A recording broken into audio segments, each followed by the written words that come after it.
Gambit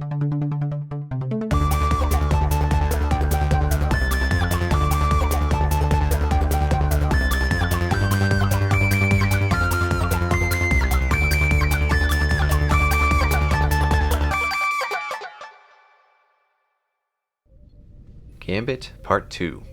Riker continues to up the ante to figure out what the mercenaries' plan is. We start out where the previous episode left off, with Picard trying to prove the Enterprise can't survive without him by blowing it up.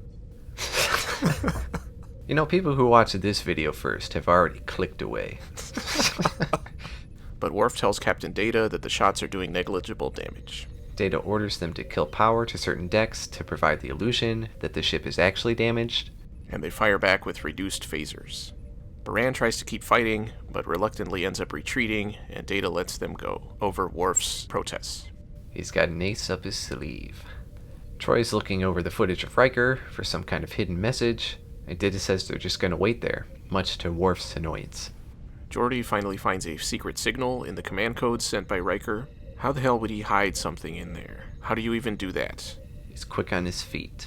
Well, I mean, just in a literal sense, how do you hide a message in the message like that? Which is a question that I will have a lot in this episode. He's quick on his feet, and Data starts to work on decoding it. Baran thanks Riker for his assistance, and Picard continues to play his part by mocking Riker, which causes him to deal a straight flush right into Picard's face. Picard goes back to work on the artifacts, and Talera questions him about his actions in the battle and about his behavior toward Riker. I've watched you handle the weapon systems before.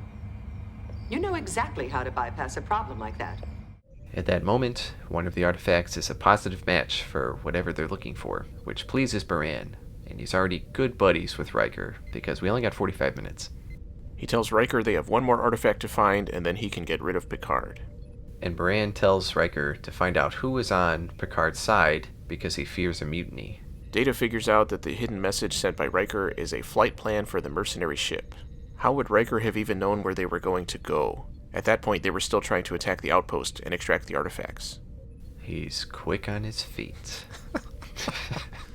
So they head in that direction, much to Worf's relief. Finally. Data pulls him aside into the ready room and tells him that as first officer, his job is to carry out the captain's orders and not to openly criticize him. And in this scene, the emotionless Data displays a substantial amount of emotion. But Worf agrees with him and says there's no hard feelings. It is I who has jeopardized our friendship, not you. I didn't realize they considered each other friends. I thought it was a weird scene. They're friends. They're good friends. They barely even interact in this show. On the mercenary ship, Riker goes to talk to Picard and tells him Baran's plan to root out mutineers. Picard says that the first artifact they found wasn't Romulan like they expected, but Vulcan, and he says he can't translate everything on it. He also tells them they're going to pick up another one from a Klingon ship, and they both agree that they need to start a mutiny, because they're tired of two-part episodes that really don't need to be two parts. Picard talks to one of the crew who says that people wouldn't follow Picard, but they would follow Talera. Talera confronts Picard, saying he's not who he says he is, because she found Riker's hidden message. She ends up putting her gun away and saying she is really T'Pol, a member of Vulcan security, which causes Picard to admit who he really is. She's on the ship because there's a possible threat to Vulcan. A group of isolationists wants to eradicate all alien influences from Vulcan. She tells him that back in the day, before Vulcans had come to worship logic, they created a device to use telepathic energy to kill people. Someone has stolen a surviving piece of the device, and it appears that Baran is looking for the remaining pieces to deliver them to the isolationists. It is one of the most devastating weapons ever conceived. So they agree to keep their disguises going for now. And T'Pol says, if necessary, she will destroy the entire ship and everyone on it to keep this psionic resonator from ever being assembled. She said that too? Dang, I must have fallen asleep for a lot of this episode. It was only logical. The Enterprise encounters the Klingon ship set to deliver the artifact to the mercenaries, and the dude is rude and cuts off the transmission. Troy says that even though he was rude, he was worried about something. Worf wants to bring the shuttle aboard with a tractor beam and search it, but Data says that would be outside the Klingon treaty. But Worf finds a loophole about doing a health and safety check, and Data finally agrees. When they pick up the shuttle, Beverly has a funny interaction with the Klingon when she explains the supposed purpose of the inspection. Did you actually think it was funny? I thought it was funny, yeah. Okay. It was kind of out of character for Beverly. What, to be funny? The mercenary ship arrives to pick up the artifact, but finds the Klingon shuttle aboard the Enterprise, and Baran says they'll have to board the Enterprise and take it by force. But Riker says he could get them aboard. Picard points out how stupid of an idea it would be to let Riker go over, so Baran tells him to go along and watch him. But before they leave, Baran pulls Riker aside and tells him to kill Picard once they find the artifact. Troy and Data try talking to the Klingon, who doesn't respond, and he pours out the drink that he's offered. Beverly and Worf try to find more loopholes to dig deeper into their search when the mercenary raiding party beams in and zaps some dude who just happened to walk into the room at the wrong time. Riker says the Klingon must have the artifact on him if they are still searching the shuttle, and I'm sure Beverly and Worf felt really stupid for not having thought of that. They both get zapped, and the party beams into the observation lounge.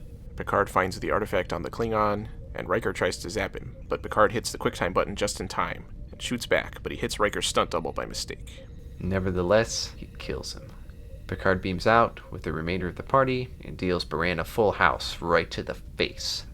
He says that Riker must have been following Baran's orders when he tried to kill him, and that they should all follow someone else's orders, and a bunch of the others back him up.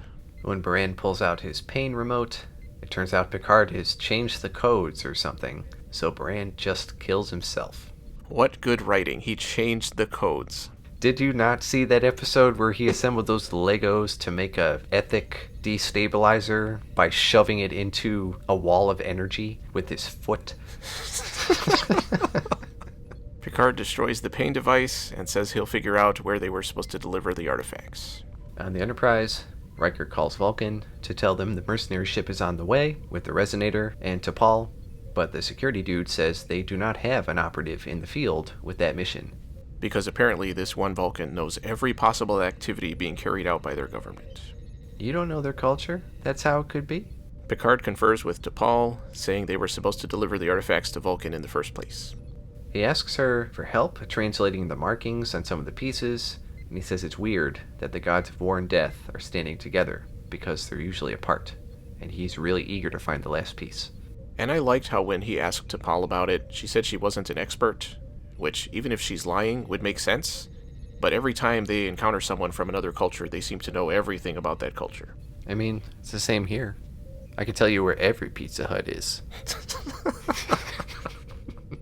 T'Pol says she would like to go alone when they get to Vulcan so as not to arouse suspicions from the isolationists, and Picard mentions that Riker already contacted Vulcan.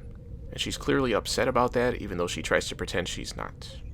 Right before she beams down, Picard tells her to only take one of the pieces down to the surface, and she responds by blowing his cover. And then he responds by blowing her cover.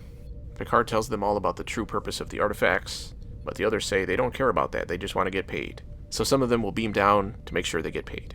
And T'Pol tells them to bring Picard to use as a hostage, in case Starfleet interferes. Once they get down there, the mercenaries find out that not all the money is there, and when they protest, T'Pol says they'll get what they deserve, which is what every bad guy says right before they kill you. And she turns the fully assembled resonator on them, and it turns out to look like a really goofy, slow Photoshop filter. And I thought it was funny that these idiots just let her assemble the device right there, right in front of them. Nobody says anything, nobody tries to stop her. And of course, after she kills the others, when she gets to Picard, she stops to talk to him first. Giving Riker, Worf, and security officers 578 and 833 time to beam in.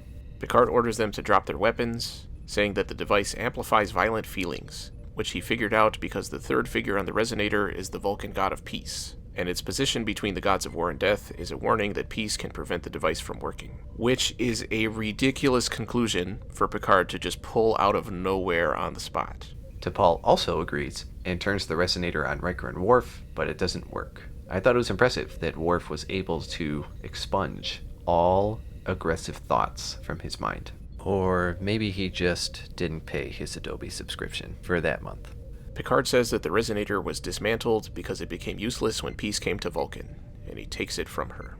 He gives us a captain's log saying that T'Pol, or Talara, or whatever her name was taken into custody.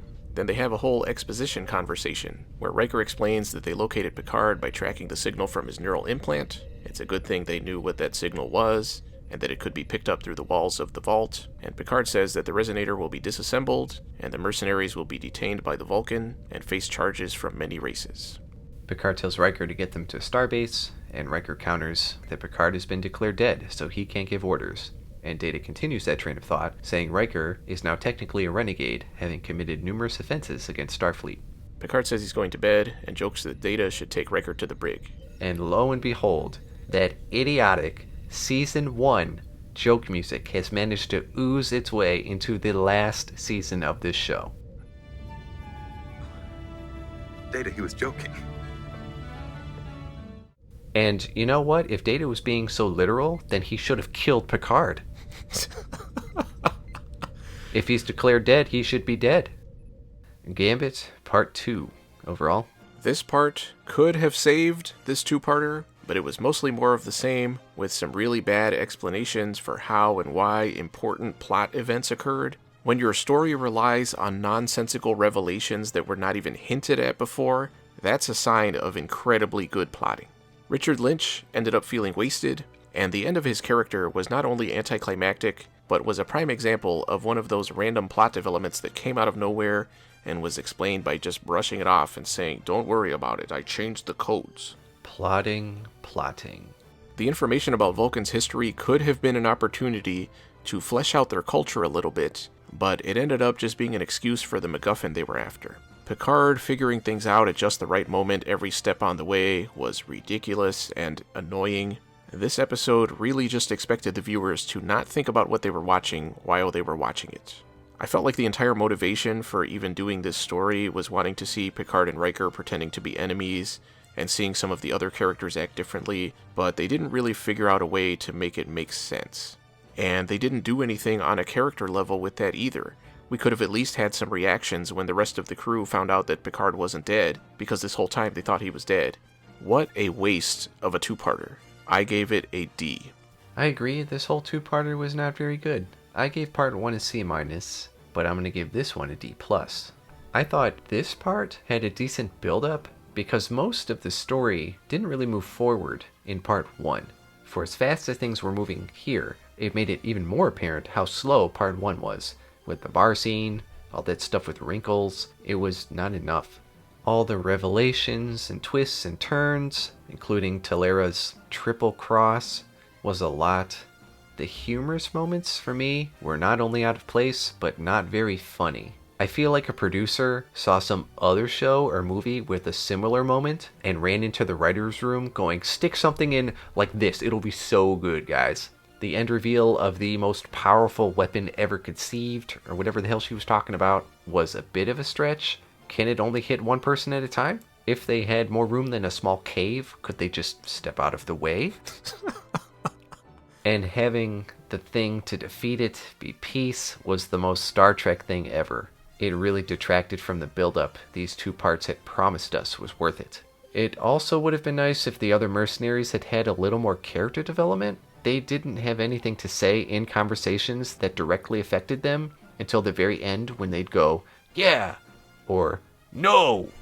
That was kind of disappointing. This season is not very strong so far. I'm hoping they don't just do crap until the end and say, "Well, it's the season finale. We gotta make it good."